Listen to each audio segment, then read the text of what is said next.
A new milestone has been reached for what I think is the best adaptation of Superman.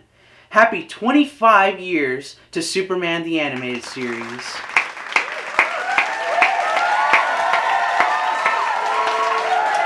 And to celebrate this occasion, I want to count down what I think are the top 10 episodes of Superman the Animated Series.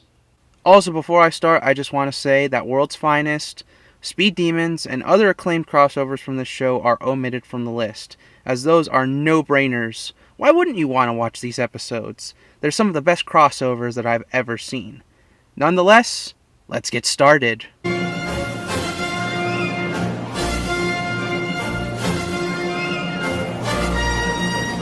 Number 10. Fun and Games. Now, this is the first appearance of an actual supervillain from Superman's Rogues Gallery. Sure, we got introductions to Lex Luthor and John Corbin, who would eventually become Metallo, but this one is the first official supervillain that Superman encounters in the series, with eerie elements that make this one stand out from the rest.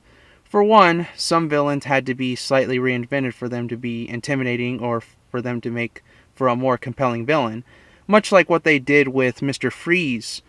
But instead of making Toyman sympathetic in a sense, they make him creepy, and at times you have to wonder how much of his psyche became fractured up to this point. While this episode is a typical villain introduction to the series, I have to give a lot of credit to the creative team for reinventing Toyman, and in turn making his presence one I wanted to see more of. Even though as a kid he horrified me. And anyone else who watched this episode as a kid knows what I'm talking about when I say the ending of this episode gave me chills. My people still haven't found a body. However, they did find this.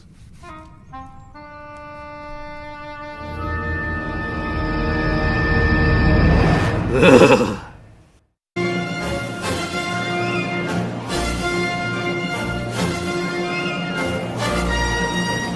Number 9. Brave New Metropolis. Now, before I tell you why this episode is good, I should probably explain myself. There was a couple plot holes that I found in the episode, and character inconsistencies that bothered me, but if you ignore those aspects, you will still get a good episode. Just one that requires you to ignore the wider DC universe. I know this one is a lot higher on other lists, but for those reasons alone, I can't ignore it, and that's why it's near the bottom of the list. Anyway, this is an alternative to the status quo where Superman and Lex run Metropolis through a shared dictatorship, and the people of Metropolis now see Superman as public enemy number one. Now, while I feel like he'd never do something like this, there is another story similar to this one where Superman kills Lex because of what he did during his presidency. That's more believable than what we got in this episode. But the reason why he took over just isn't very Superman to me, no matter what you say. It's an interesting concept and one where Metropolis eventually gets justice, unlike in the main universe. Plus, it hints at more possibilities between two characters for the coming future.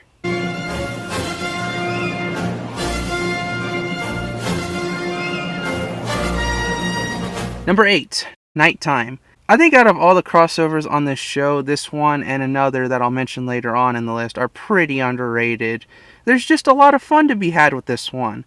Not only does Superman go to Gotham and boost Batman's urban myth status to newer heights than before, but Superman teaming up with Robin is an added bonus along with the mystery that unfolds throughout.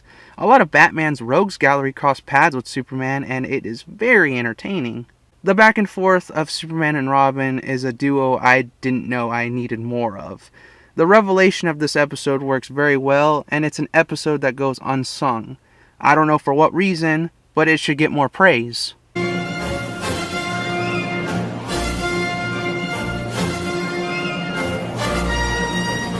Number 7. Tools of the Trade. This episode asks a very important question that I don't even think the comics have covered. What's the point of Metropolis having a police department if Superman does, let's say, 90% of their job? Basically the heavy lifting. Well, this episode answers that question. Maggie wants to bring in Superman to take on Mannheim's gang, but Dan Turpin sees Mannheim as his caller, the case he wants to personally put away.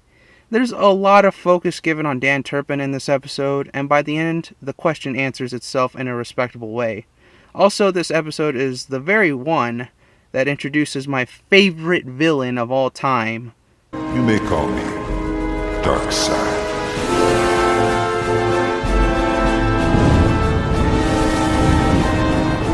You know, when I was a kid, I used to think that Apocalypse was hell and Darkseid was the devil.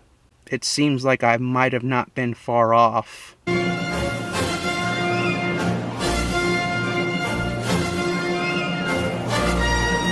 Number 6, Obsession. Yet another Toyman episode, but can you really blame me? This episode has twice the creep factor and the implications are disturbed.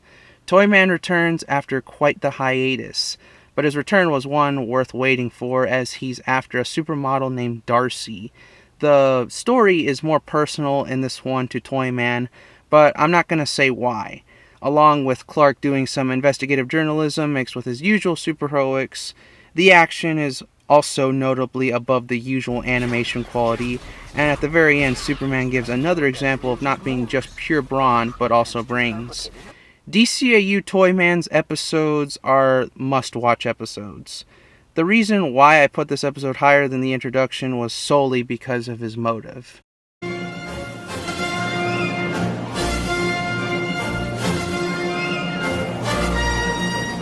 Number 5, New Kids in Town. This is one of the crossovers that I had to put on the list, and the reason why is because no one talks about it. After all, the Legion of Superheroes don't have the biggest fan base in comparison to a Superman or a Batman or the Justice League. Still, this episode has one of the coolest setups. Watch! Didn't you hear me? I have no way of bringing you back. Let us worry about that.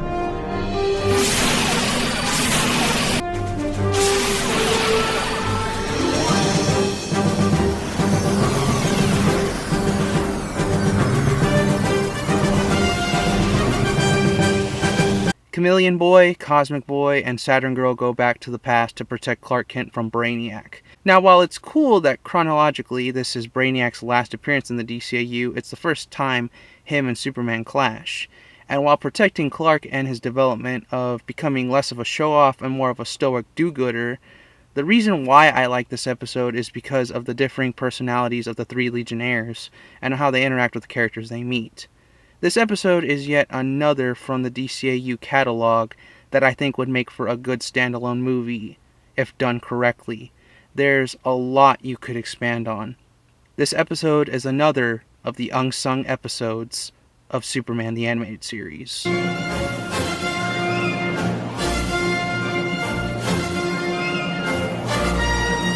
Number 4, Mixy Pixelated. This one's definitely one of those episodes that both the writer Paul Dini and the animation crew had fun working on, being not just an homage to the animated outings of the 40s and 50s, but it's also, in a way, a compilation of Superman's Silver Age encounters with Mixy Spitlick, a fifth-dimensional being that can only be sent back for 90 days if you get him to say his name backwards. Kill Tipsy-zum! Kill Tipsy-zum! This episode is probably the funniest episode of the bunch, as Clark intentionally and unintentionally keeps sending Mr. Mixy Spitlick back to his home dimension, where he has a Jessica Rabbit-looking wife waiting. Much to his annoyance, he keeps at this for nearly a year. Quite a bit of Season 2 probably happens in between encounters. The interactions between Superman and this fifth-dimensional being are classic. Gilbert Gottfried is great in the role, and of course, the ending, much like any Paul Dini DCAU entry, has a clever and highly memorable ending. This one is comedic genius. Nuts! Nuts! Nuts! Not one word.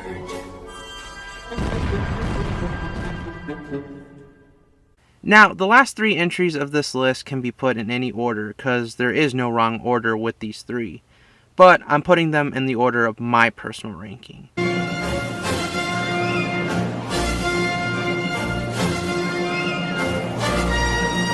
Number 3, Legacy. Yes, the last 2 episodes of this series are the ones that are worth remembering, and as I said all the way back in 2016, it's one of the best finales that I've ever seen. It's about everything you wouldn't expect out of a Superman series finale. Well, the ending at least. Michael Ironside's best performance as Darkseid is arguably in these 2 episodes. Just about every line of his dialogue is quotable. I don't want to spoil anything, but the one thing that I can say about this finale is epic.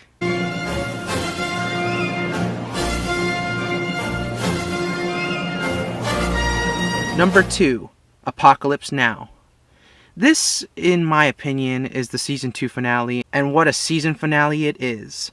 All the chips are put on the table in this one, from the setup of Bruno Mannheim and Intergang in Part 1, with Orion introduced and New Genesis being teased, to the Apocalypse invasion for Metropolis. These 2 episodes have a wide scale, and the second part is very dark. It ends on one of the biggest downer notes on a story revolving around Superman, and it's just an episode where Superman loses. Michael Ironside's other legendary outing as Darkseid is in this arc. Though the day is lost, hope is not. And the tribute to Jack Kirby in the end packs an extra punch. Long live the King. Before I get to number 1, here's the episodes that were close to making the list. The Main Man. Who doesn't love them some Lobo?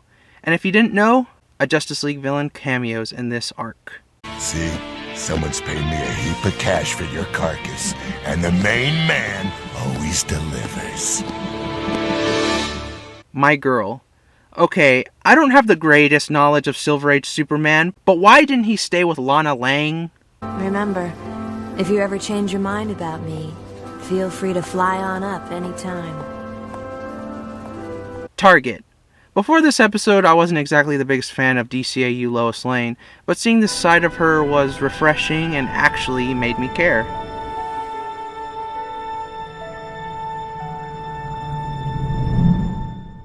Ghost in the Machine. Brainiac makes Lex his personal slave, and we get some of Mercy Graves' brief but albeit believable backstory. Heavy Metal. Steel! This was a great alternative way to introduce John Henry Irons without him being tied to the death of Superman. Wait a minute. Where was he during the Apocalypse invasion? And now for number 1.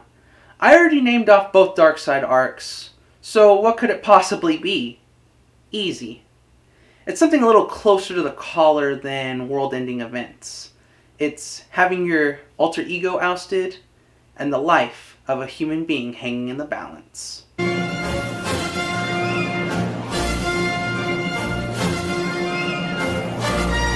Number 1. The Late Mr. Kent. This episode is brilliant. The story is about Clark investigating a case of a man that he believes is wrongly accused, and what's worse, this man is on death row, so the clock is ticking. Sticking his nose in affairs naturally gets him killed with a car bomb, and with witnesses around making it seem like Clark Kent is dead, along with the evidence he had collected. From the noir narration to the grim dark score to Tim Daly's best voice performance as Clark Kent and Superman, to the mystery and seeing Clark's investigative side as a journalist, to seeing a different side of Lois that she would have never admitted to Clark if he were around, rarely do we see that chip that Clark holds of having a win as himself and not Superman. This episode has a great story and lots of character. The story just sucks you in from the beginning and doesn't let go until the credits roll.